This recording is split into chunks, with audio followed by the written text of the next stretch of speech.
Good day mga kaesop.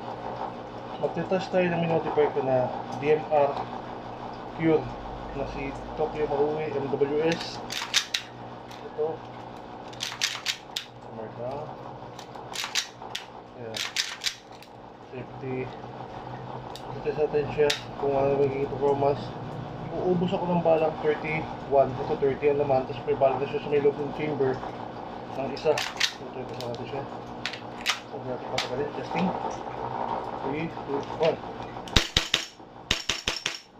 Set sa full auto. Dahil inalis ko yung full auto. Inalis ko full auto. Semi. Ito pa ba siya? Okay. Ito lang ang bala. Open chamber. Ito, bolt lock na yan. Okay, may protection.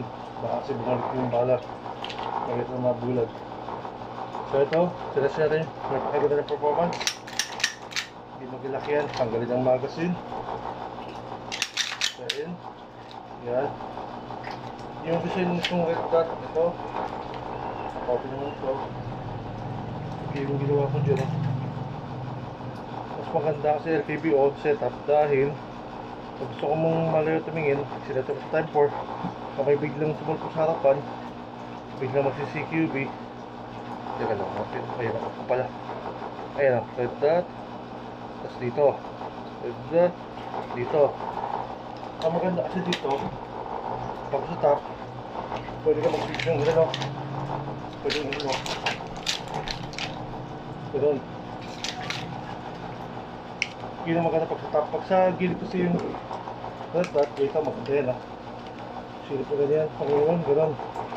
Dito sa gilid yung red dot. Kaya lang, pag switch yung pa gano'n, hindi ko pwedeng gawin kasi nga, yung red sa gilid, kaya kailangan sa top talaga para kahit saan, pwede.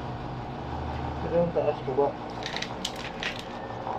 So yun ang advantage nung sa top compare dito. Kaya lang, mas mabilis talaga sa gilid, gano'n ah. Kaya lang, mas maganda yung nagagalaw na yung head movement. Para na-exercise, hindi tayo mukhang tuba. Tuba na tayo magpapatid eh. Sige, yun lang muna. So ito yung setup niya. So yan lang.